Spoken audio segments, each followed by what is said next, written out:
Good morning, everyone.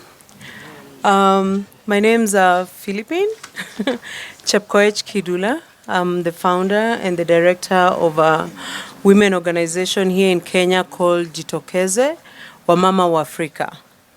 And we work right now in northwestern Kenya, a place called West Pokot.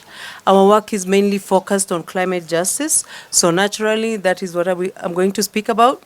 We focus on climate justice. Also, another thing we really are passionate about is empowerment, because we realize that the way that we have done development in the past has been very disempowering for the communities here in Kenya. And so we realize that to build our world to be sustainable, we also need to eliminate problems like dependency. And so how do we do that? And so I'm going to actually start my talk. Okay, the title of my talk is Pursuing Climate Justice and Sustainable Development Through Empowerment of People Most Vulnerable to the Impacts of Climate Change.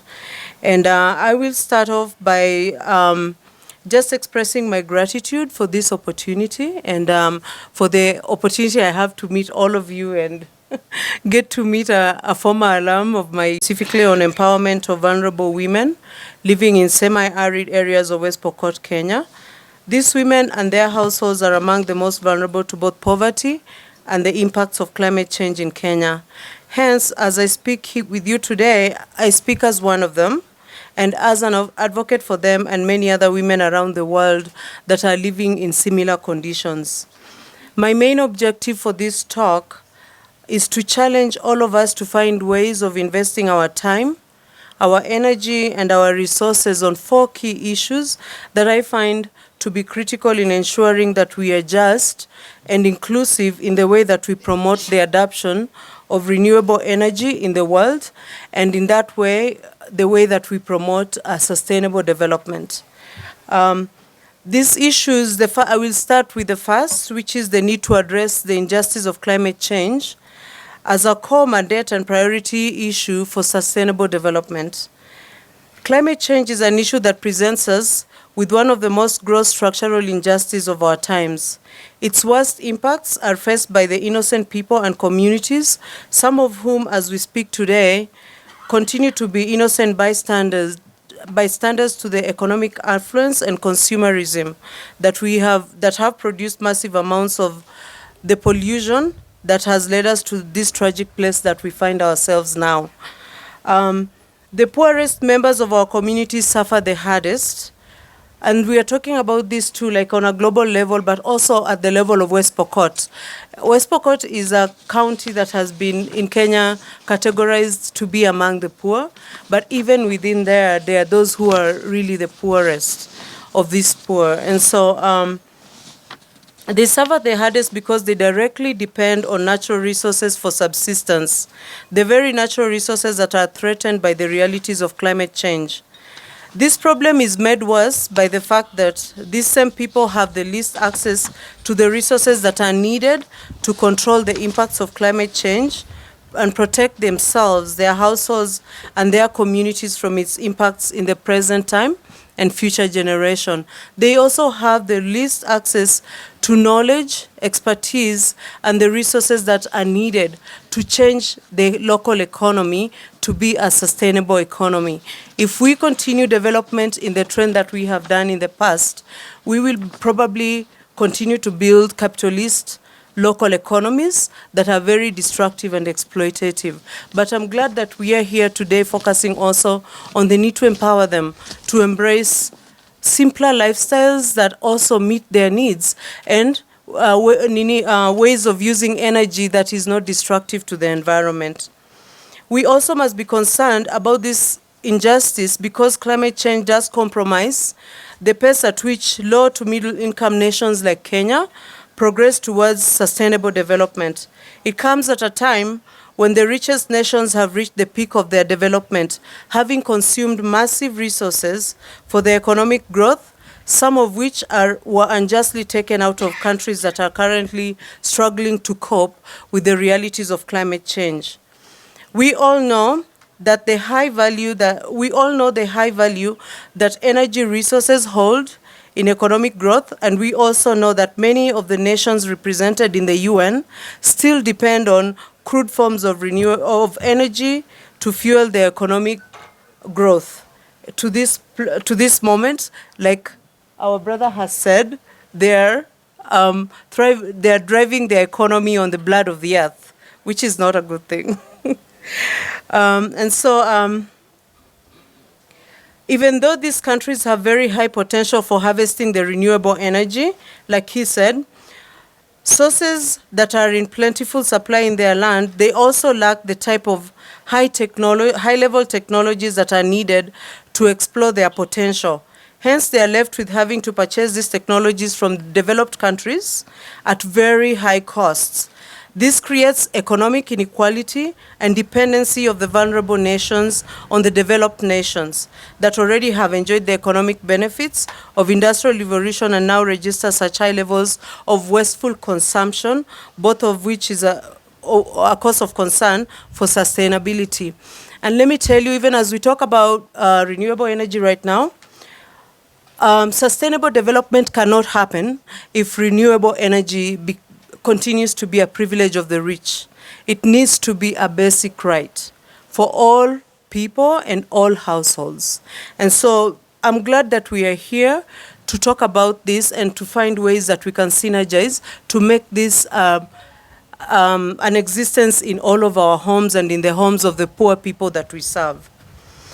Hence, as we seek to promote the adoption of renewable energy in our communities and beyond, let us find creative ways of empowering vulnerable members of our communities to be able to join in this progress that we are making towards the adoption of clean and renewable energy.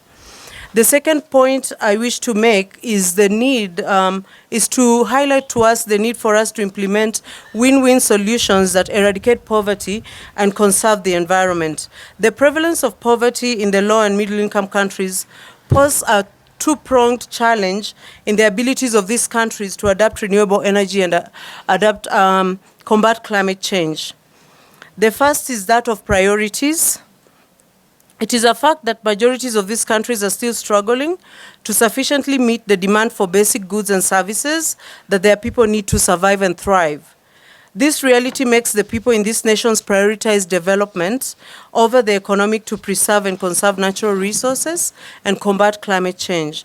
This challenge is compounded by the fact that if we neglect facilitating the poor to create wealth, then we cannot help them to reduce their vulnerability to the impacts of climate change and adapt clean and renewable energy. By failing to do this, we most certainly will also fail to include them in the ambitious steps we are making towards adapting renewable energy and other technologies, as well as adapting lifestyles that nurture a sustainable world. And I believe most of our religions, actually all the religions in the world, promote inclusion. It's not about exclusion. I think only when we get political and when we become selfish with our faith, that's when we exclude and we want to amass. But I believe the economics of the kingdom of Christ and of many religions that are represented here today is economics of sharing and sufficiency, but not exploitation, you know. And so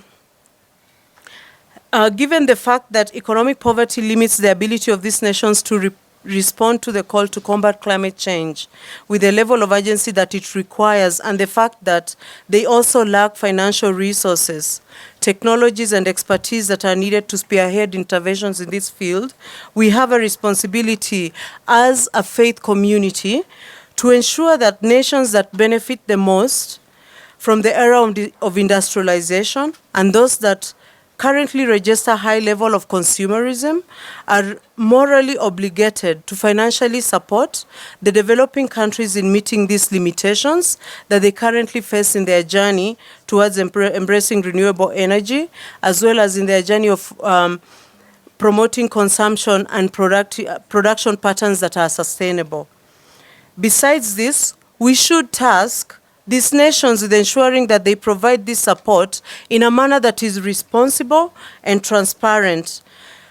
to ensure this will help us to ensure that these finances that are invested in sustainable projects, renewable energy projects that directly are invested towards directly serving the most vulnerable people and empower them to pursue self-help strategies that build financial, social, human, political, and natural capital within their communities, as well as empower them to be sustainable entrepreneurs that contribute to both eradication of poverty and conservation of their environment where they live and the nation where they, within which they operate. If we neglect to do this aspect of holding the finances that come to these countries, if we neglect to hold people that receive these funds accountable, then the contributions of the Western nations may end up being lost in the long and winding siphon of corruption that plagues many nations, Kenya included, that need this kind of partnership.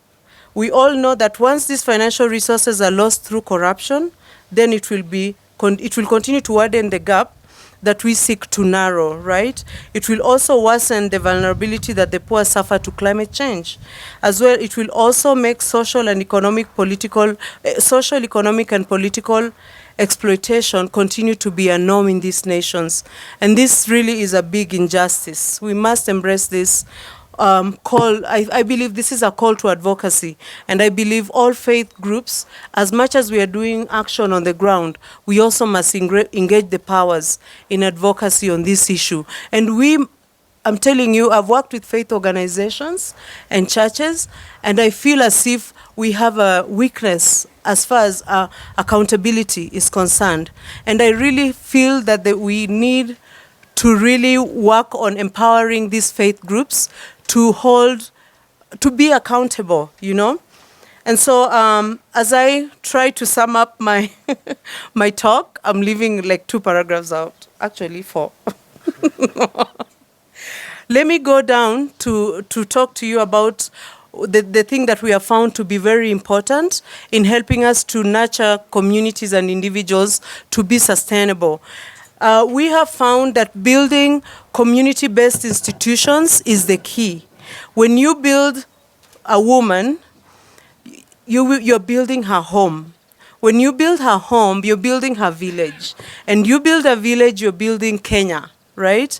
And so for us, the model that we have taken is the model called the self-help approach, which also combines, it's actually a model that came from India, right? I'm sure you're familiar with that. It's a wonderful model. The good thing about it is that it looks at a woman, it looks at the home from a very holistic perspective.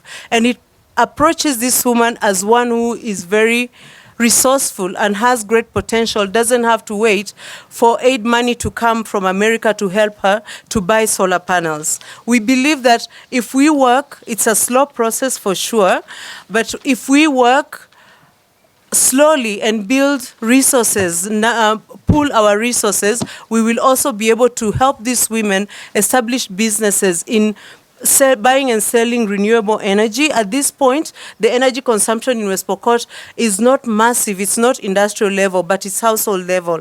Even at household level, you could choose to burn charcoal, right, to cook your food, or you could also choose to use wood to burn for fuel for your home, right?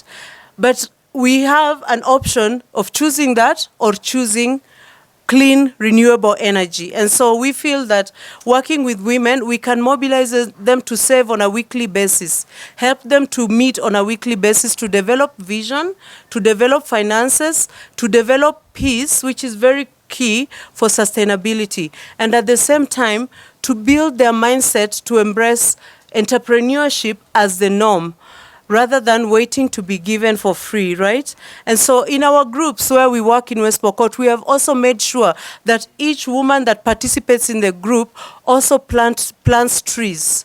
The day before yesterday, I met with a group that has just formed, and they were forming because of the... Okay, it's the end. Anyway, I'll talk more if we interact outside. Thank you.